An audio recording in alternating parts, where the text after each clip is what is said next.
Hello, thank you so much for joining me.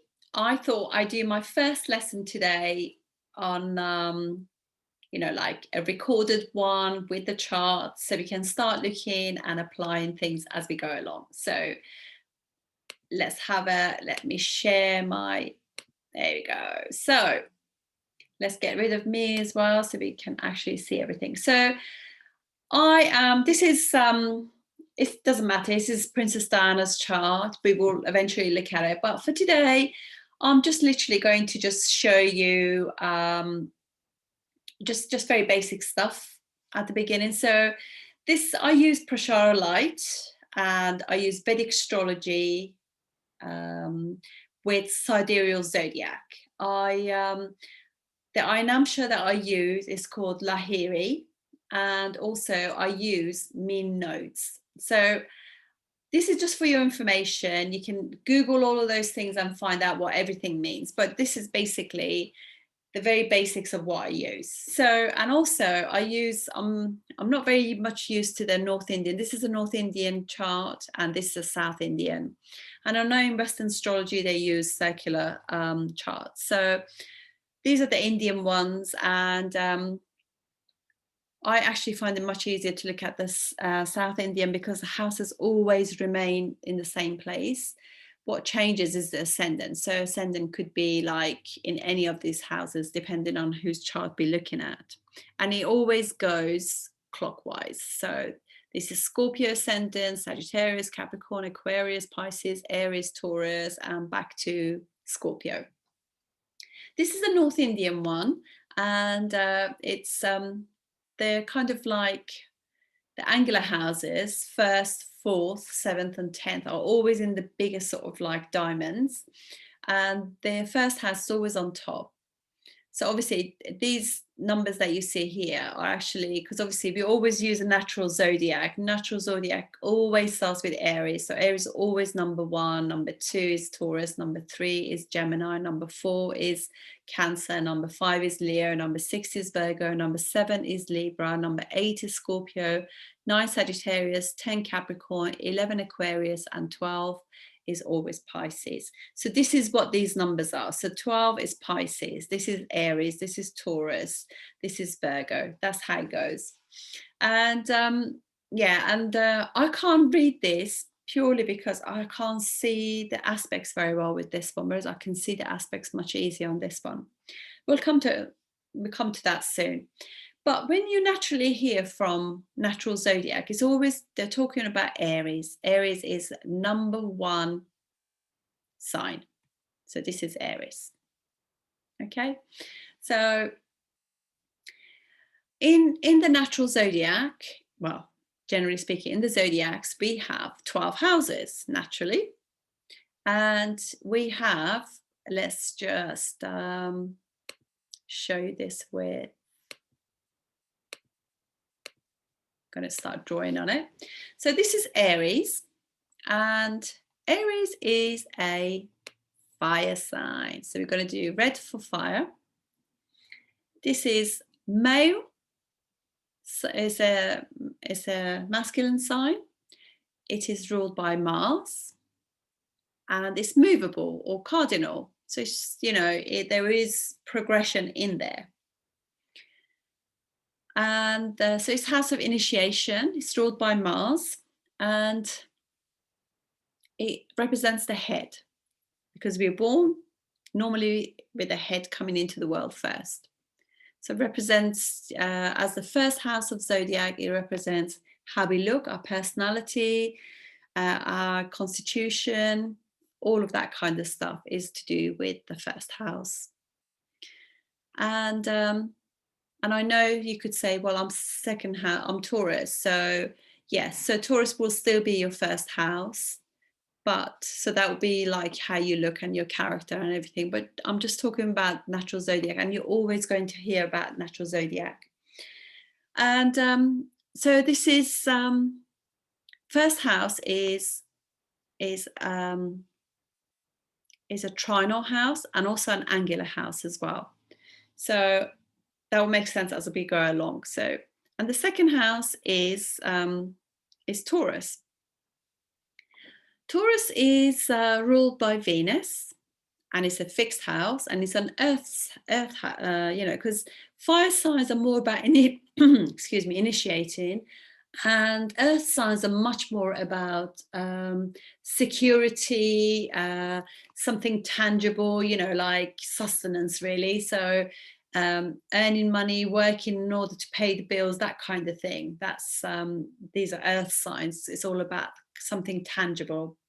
So this is house of it represents face and neck, and whatever we say or we eat as well is in the second house. It's house of family, house of food, what we eat, and how we speak, our family values, our own values, our self-value, our resources, the money that we have in the bank, all that kind of stuff is ruled by Taurus or the second house, whichever it turns out to be in your chart. So this is a fixed sign, so it means that it's quite a stable house, and things to do. Fixed house are a little bit difficult for the person. Anywhere you have like a fixed sign, changing habits in that house can be a little bit difficult.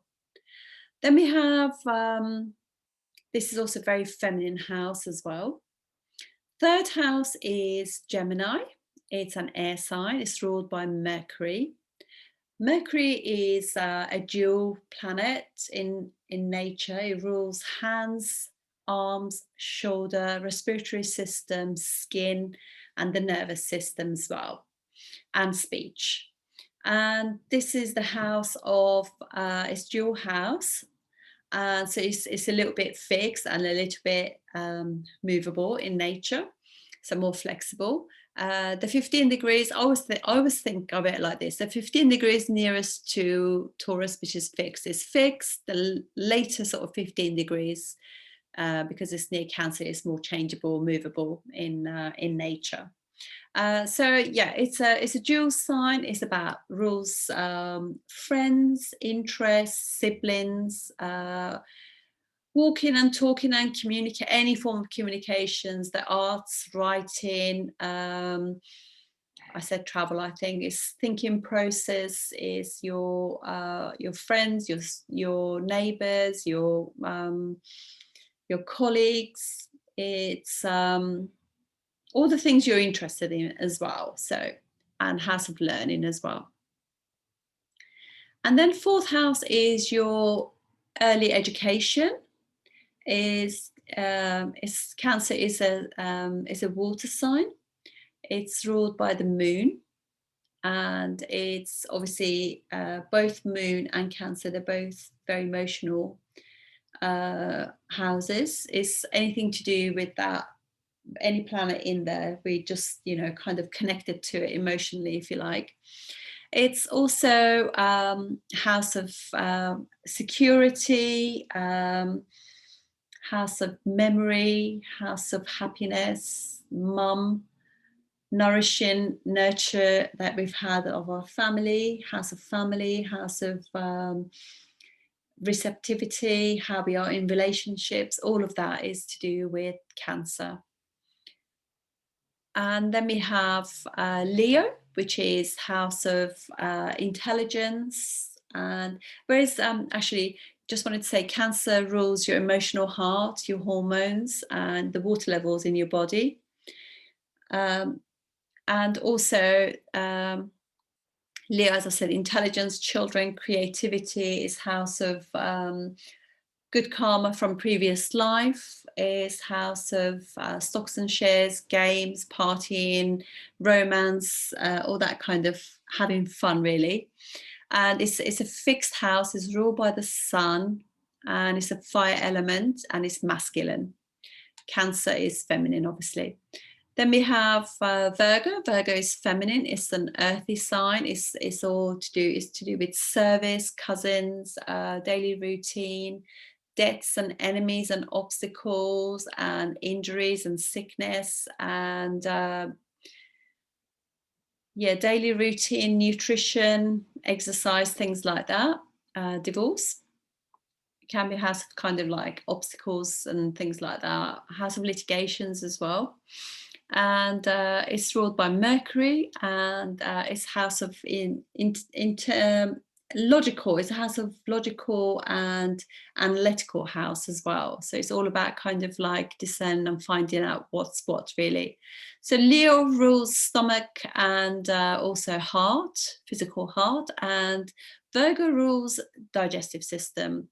So, you know, it's things that can make us ill through not digesting life or emotions well, if you like. Then we have Libra. Libra is a masculine sign ruled by Venus.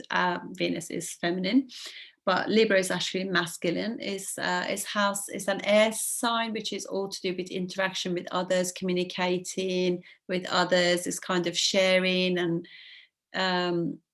it's house of commerce, marriage, house of sex, house of partnerships, love interests, sexual intercourse, things like that.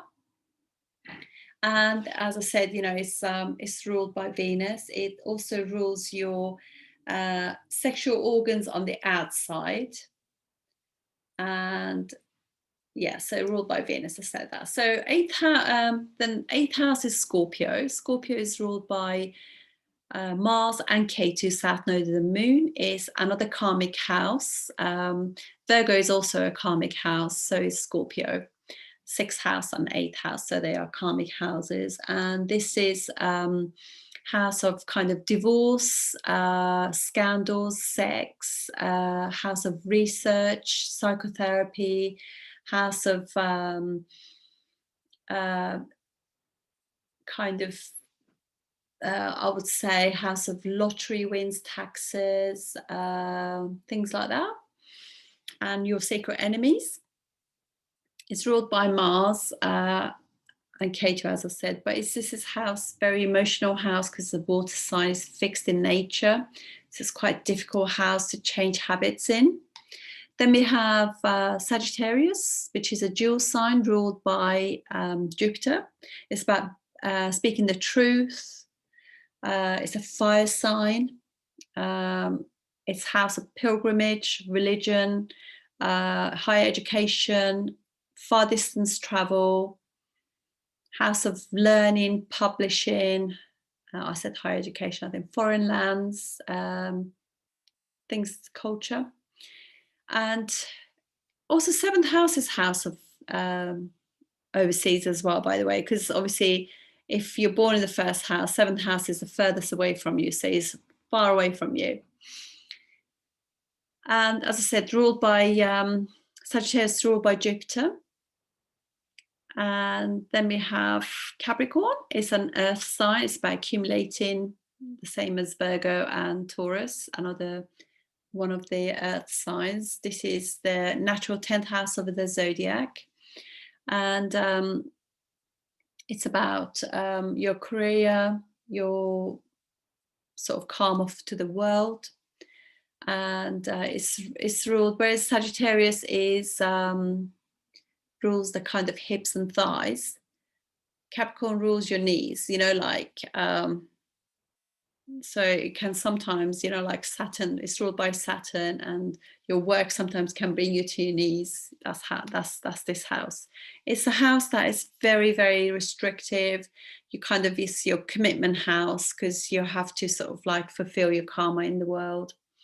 And Saturn is the dealer of all the karmas, so we have to deal with karmas that we have to the world.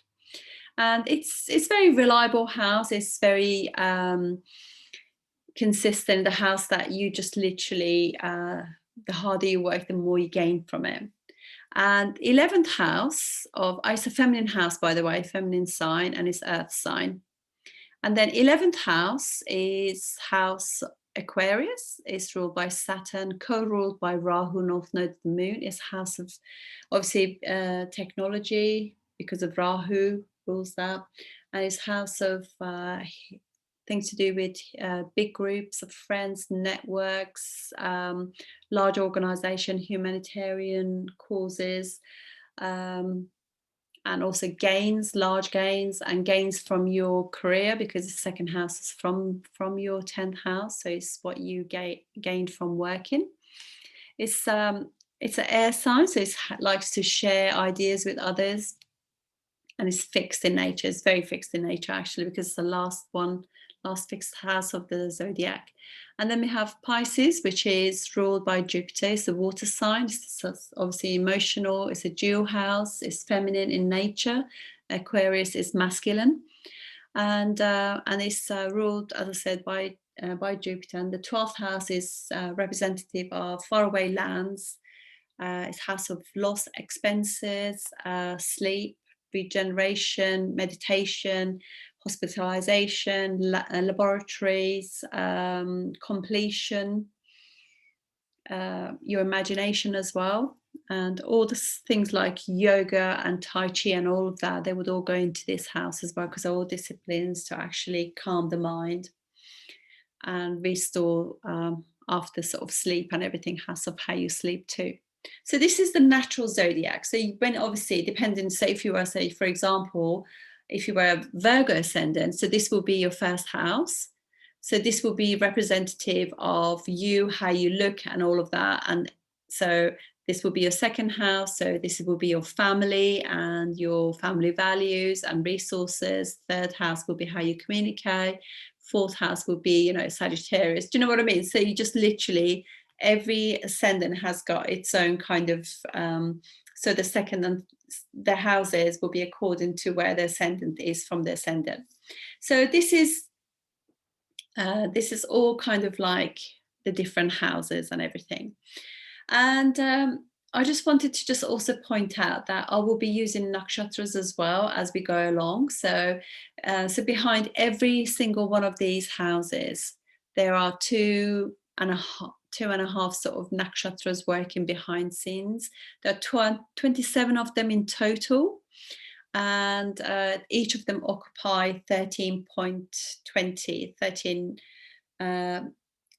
degrees 20 minutes of the sign. So Aries will have, in the first 13 degrees 20 will be Ashwini working behind the scenes. Next 13 degrees 20 will be Bharani, and then there'll be a few degrees of Aries and a few degrees of Taurus, which will then actually accommodate the third nakshatra. We'll come to that as in due course, but I just wanted you to know that this is the reason why people have got different personalities, because it's not all just to do with I'm Aries ascendant, I'm ruled by Mars, and Mars has gone to blah blah house. No, it's not like that. It's actually also that we want to look at the ascendant degrees, what nakshatra it is in. We want to look at the ruler of that nakshatra, where they go, and all of those have got an impact on how the person is. So let's have a quick look at this chart now, Princess Diana. So you can see that she's Scorpio ascendant, so it's obviously a karmic thing. And when you see BP, that's this is actually Brigabindu point. I just want you to get used to these things, because you'll see them again and again. So you can see that this is her point of destiny. She was meant to be born in this karmic sign, and she had some karma to deliver to the world, which we know she did. So, and you can see that very well actually with her, because the ruler of her first house is Mars and Ketu. Mars has gone 10 houses away into Leo. And so obviously she had a massive karma on the world. Mars is very strong in 10th house. It gets what is called Dikbala, or directional strength. It's a very good Mars because it works really well.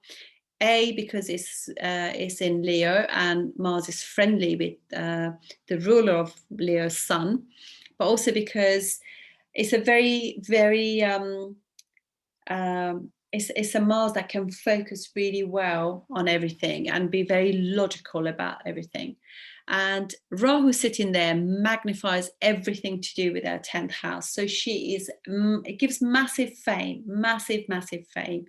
And it's in Leo, which is a royal sign, and in a nakshatra called Magha, which is like her lineage as well. It says like a very, very karmic nakshatra. So it just means even in a previous life she had connections to aristocracy or noble people or royalty as well. So it's massive fame. So it makes her 10th house super, super strong. And also the core ruler of that is K2. K2 is in Aquarius in our fourth house, sitting with the moon. Moon also makes you very famous as well. So fourth house is house of home, which is like in the UK, she was massively famous. And she obviously has got like karmic thing there with being famous. And also it's overseas as well. Fourth house is also overseas. So she was also overseas. She was like she was famous overseas as well. So it's like not. It's just not a new thing that she had in this lifetime. She was previously famous as well. And both of them are, look at that, in there, they're in Magha, which is massive lineage thing, karma thing she's paying, and here as well in Dhanishta, which is a very successful kind of very successful nakshatra. And Dhanishta is ruled by Mars. How strange. And then Magha is ruled by Ketu. So you can see that Mars and Ketu have got a massive thing to do with this chart as well. Unbelievable. It's like an exchange of nakshatras there between Ketu and Mars. So it's like both of them are really, really strong. And yeah, so the first house ruler in the 10th, so she's here to fulfill her karma on the world. And through that, you know, massive karma on the world. Her second house ruler and fifth house ruler, second house of family and fifth house of children. And her, obviously, she's a woman as well. Jupiter is also her male partner. It's debilitated in the third house. It's interesting, isn't it? Because this is, so you can see in both Jupiter and Saturn are also both retrograde as well. So it just means that they're very strong, but they're passive. Also, her Mercury is kind of retrograde as well. It just means that there's a lot of karmas from previous life that she hasn't actually finished, and she was here to finish them in this lifetime. Who knows, maybe even carry them into the next one.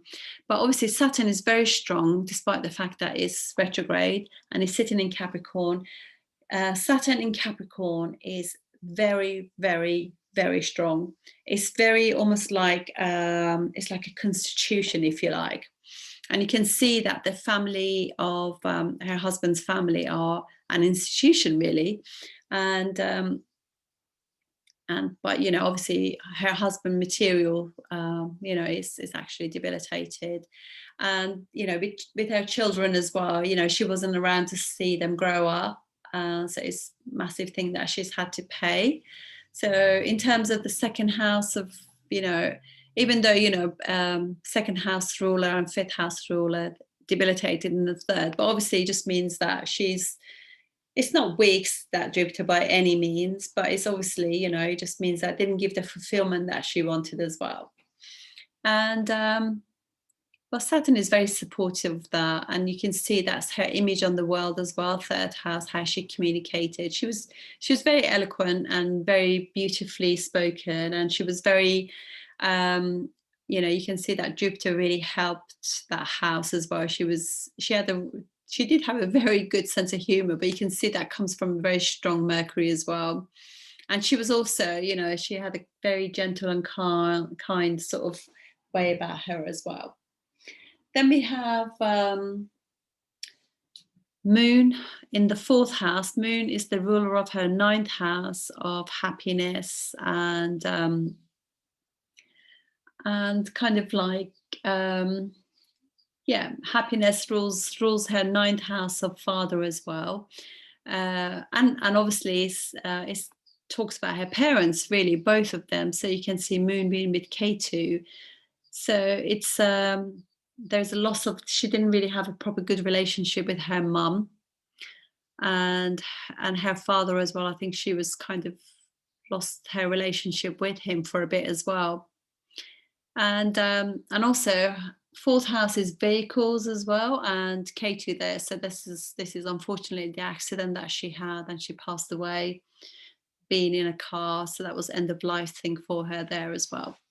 And then we have Pisces. Obviously, we talked about Pisces being her children, being sort of very adoring of her children, Jupiter ruling it. It's a very, she's emotionally really sort of connected to her kiddies, to her boys. Sixth house is Aries, ruled by Mars, and it's house of service and house of kind of if you like, it's like service that she's paying back to the community, and you can see she's doing that through royal duties that she was carrying on there. Her seventh house ruler is Venus, sitting in Taurus, which owns Taurus. So it also aspecting her ascendant, which gives her beauty, and it shows that literally. So when you have the ruler, the karaka of a house sitting in that house, it's not really good for relationships. So she obviously didn't have a very good relationship with Prince Charles. And Kritika is also the nakshatra that is seen. It's very cutting. So they literally didn't have a relationship as such. So it was more for show for the world and creating heirs than actually for fulfillment. Even though she married for love, really. So anyway, I don't really know the ins and outs of everything, but only just through what kind of seen and heard. So it's not probably hearsay, some of it. Then we have in the eighth house, we have Mercury and the Sun. So it gives Mercury, when it's with the Sun, it gives massive, so she's an intelligent person.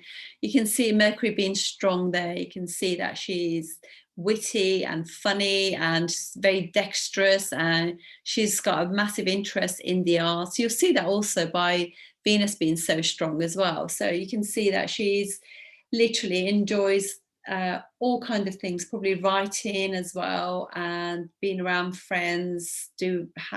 She probably was actually, I think she was quite sporty as well, because Mars being the sixth house ruler, because it's sports and competitive things. So yeah, definitely you can see that through that. And then we talked about Cancer and that, and 11th house Virgo, gains and sort of like networks and everything. So you can see there are losses actually, because Mercury is not a really good planet for Scorpio ascendant. So there are always going, because it rules 8th and 11th house, it's a difficult planet for them. So it just means that there will be losses through friendship groups there. And I think she did have that. She had issues with some of her friends who might have sold stories and everything. But the few friends that she had, she was very close to them. And you can see that through Mercury. And also third house is also her